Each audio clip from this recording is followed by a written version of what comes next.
સવારે તો જમવામાં રોટલી દાળ ભાત શાક બની જાય છે, પણ રોજ રાત્રે શું બનાવવું એ ડિસાઈડ નથી થતું ને. તો ચાલો આજે રાત્રે તમે શું બનાવશો ને એ હું કહું. બધાના ઘરમાં આ ઇન્ગ્રીડિયન્ટ્સ પડ્યા જ હશે. કાંઈ જ વસ્તુ બજારમાંથી લઈ આવવાની જરૂર નહીં પડે, એ મારી ગેરંટી.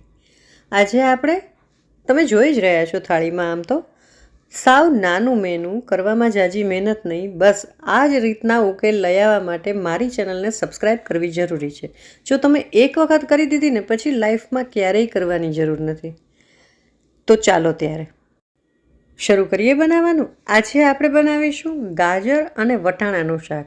ગાજર સિઝનમાં છે, સેલેડ માટે બધાના ઘરમાં, અથવા તો હલવા બનાવવા માટે પણ ઘરમાં પડ્યા જ હશે.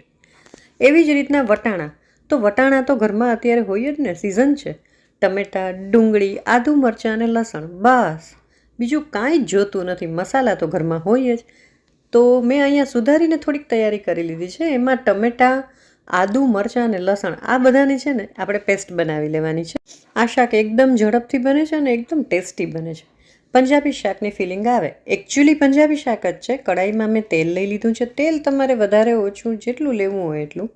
2 લવિંગ, 1 તજ, જીરું અને થોડીક હિંગ, બસ. ઝીણી સમારેલી ડુંગળી નાખી દઈશું. ડુંગળી સાંતળવાની છે. સરસ મજાની સતળાય એટલે એમાં આપણે છે ને મસાલા કરી લેવાના છે. રેગ્યુલર મસાલા, હળદર, મરચું, ધાણા જીરું, બસ.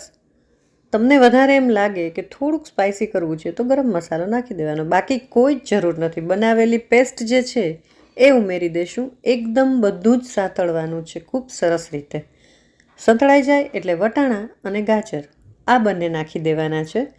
વટાણા જો તમારા ફ્રોઝન હશે ને તો પાકવામાં વાર લાગશે. બાકી આ બે વસ્તુ એવી છે કે ફટાફટ શાક પાકી જાય છે. થોડુંક અમસ્તું જરૂર મુજબ પાણી નાખી અને સાવ ધીમા તાપે એને ચડવા દેવાનું છે. અને થોડું ઘણું ચડી જાય પછી આપણે સ્વાદ પ્રમાણે એમાં મીઠું નાખી દઈશું. શાક સાવ પાકી જાય ને એટલે કસૂરી મેથી થોડી આ રીતે ચોળી અને નાખી દેવાની છે. હવે ગાજર જો તમારા મીઠા હોય ને તો જરૂર નથી, ઓછા મીઠા હોય અને સેજ ગળચટ્ટું શાક ભાવે તો 1 ચમચી એમાં ખાંડ નાખી દેજો. ઉપરથી કોથમીર નાખી દેજો. આપણું શાક રેડી થઈ ગયું છે. હવે સાથે આની સાથે છે ને પરોઠા ફાઇન લાગશે, તો હું પરોઠા બનાવી લઉં છું. તમને રોટલી, નાન, બ્રેડ જે ગમે તે યુઝ કરી શકાય. ચાલો ત્યારે મારે રસોઈ થઈ ગઈ છે. હું તમને મારી પ્લેટ પીરસું છું એ બતાવું. સેલેડમાં કાકડી અને ટમેટાં લઈ લીધા છે. ગાજર વટાણાનું સ્વાદિષ્ટ શાક છે. ખરેખર એકવાર ટ્રાય કરજો, બહુ ટેસ્ટી બને છે. સાથે છાશ અથવા દહીં.